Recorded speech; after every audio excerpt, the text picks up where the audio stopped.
अगर रोड हो जाए तो हमारे गांव में सब कुछ हो सकता है। डिजिटल इंडिया की बात हो रही है, लेकिन हमारे यहाँ गोपेश्वर हेडक्वार्टर सबसे नज़दीक है और दीपक तले अंधेरा हो रखा हमारे गांव के अंदर। और यहाँ जितनी भी खेती है 80% खेती अब बर्बाद हो चुकी है, बंजर पड़ने लगी।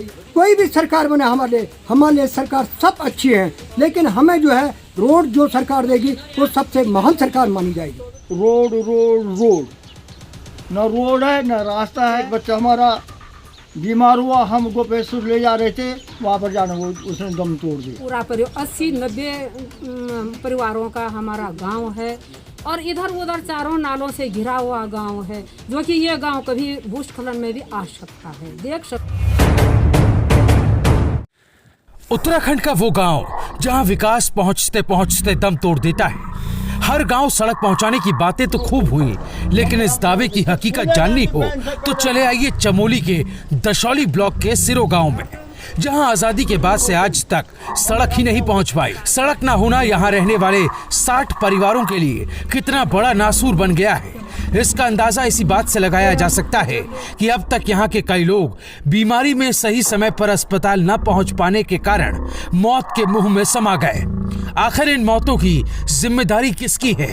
समस्या वही, न तो एक रोड नहीं है, रास्ता नहीं है।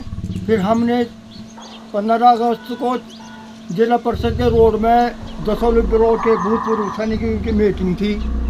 हमने विधायक साहब से बोला है कि हमारे यहाँ रोड दे दो।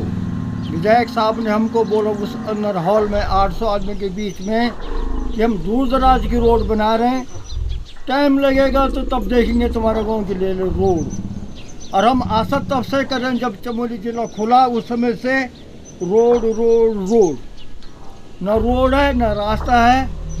आज से 2 साल पहले एक बच्चा हमारा बीमार हुआ, हम गोपेश्वर ले जा रहे थे, ये पार गोराव गाँव है, वहाँ पर जाने वो उसने दम तोड़ दिया। दूसरा बच्चा हमारा पिछले साल यहाँ आपदा से गिरा, उसको हम गोपेश्वर ले जाते उसने पोखरे बेड़ में दम तोड़ दिया। अब इससे ज़्यादा हम क्या कहें? वोट देने के लिए हर कोई बोला हमको दो, पर हमारी समस्या कोई नहीं सुनना। अरे हमारी समस्या ये है, इसमें जा रहे हैं हम। पलायन का रोना रोने वाली सरकारें अगर वक्त रहते यहाँ सड़क जैसी सुविधा पहुंचा देती तो हालात इतने भी खराब ना होते।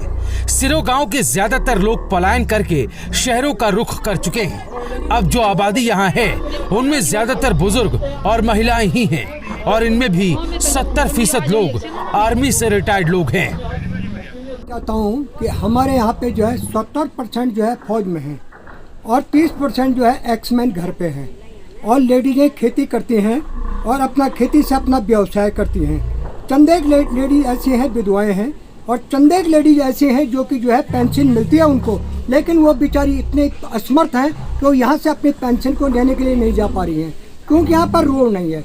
अगर रोड हो जाए तो हमारे गाँव में सब कुछ हो सकता है। हमारे मोदी जी ने सब कुछ दे रखा है, लेकिन आज डिजिटल इंडिया की बात हो रही है, लेकिन हमारे यहाँ गोपेश्वर हेडक्वार्टर सबसे नज़दीक है और दीपक तले अंधेरा हो रखा हमारे गांव के अंदर। जबकि हमारे यहाँ रोड आ जाए तो हमारी कई समस्याएं दूर हो सकती हैं। जैसे कोई बीमार हो गया उसको हम आसानी से ले जा सकते हैं और आसानी से उसको घर पहुंचा सकते हैं। कोई आदमी अगर घर आ रहा है, उसका सामान है, मकानें बनानी है, बाहर से हमें जो है वो सामान ढोना पड़ रहा है, उसका कई पैसा हमको जो है बर्बाद करके जो है अपनी मकानों को बनाना पड़ रहा है। हम तो देहरादून चले जाते हैं, हमारे पास पैसा है और देहरादून में अपना जो है जीवन व्यतीत करते हैं और यहाँ जितनी भी खेती है 80% खेती अब बर्बाद हो चुकी है, बंजर पड़ने लग गई है, क्योंकि हर आदमी देहरादून के और प्रस्थान करता जा रहा है। ये किस लिए हो रहा है? क्योंकि हमारे गांव में अगर रोड आ जाए तो हम जो है 90%, कोई भी सरकार बने हमारे लिए सरकार सब अच्छी है, लेकिन हमें जो है रोड जो सरकार देगी वो सबसे महान सरकार मानी जाएगी। गोपेश्वर मुख्यालय से महज 10 किलोमीटर की दूरी पर बसा ये गांव आज भी सड़क से नहीं जुड़ पाया। इसका सीधा असर यह है कि कोई बीमार हो जाता है तो उसे डंडी और कंडी के सहारे सड़क मार्ग तक पहुंचाया जाता है। यहां तक कि इस क्षेत्र में पैदल चलने का रास्ता तक नहीं, लोगों को जंगल के रास्ते अपने गांव सिरो पहुंचना पड़ता है।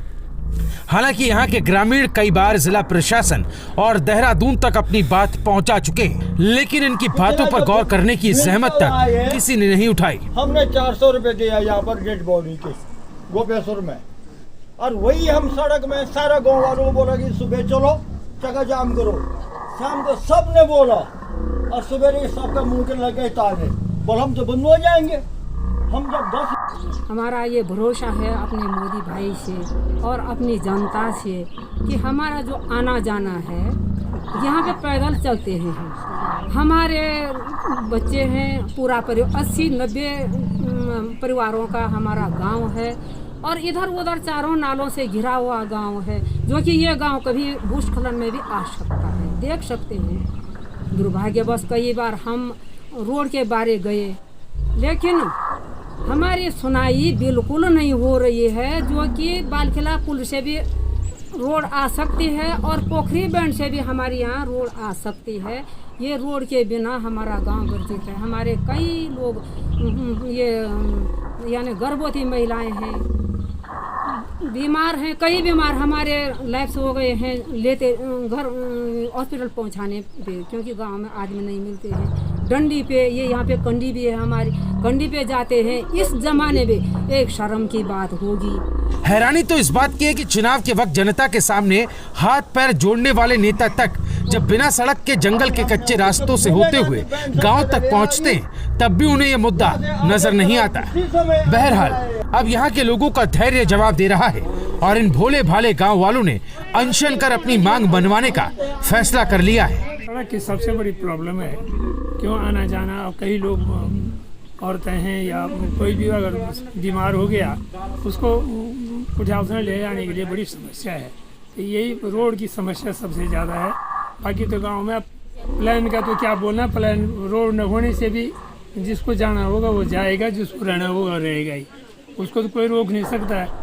वो तो बड़ी बड़ी एजेंट चॉइस की बात है। बाकी मेन समस्या गांव की जो है, चाहे लेडीज हो चाहे मर्द हो, रोड की समस्या है।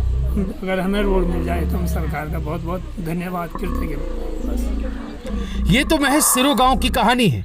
ना जाने कितने ही सैकड़ों गांव हैं जहां आज तक सड़क नहीं पहुंच पाई होगी, और ना जाने वहां के लोगों तक कैसे बिना सड़क दूसरी सुविधाएं पहुंच पाई होंगी।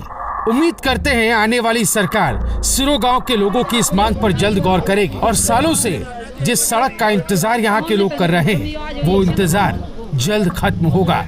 Bureau report, रायशुमारी।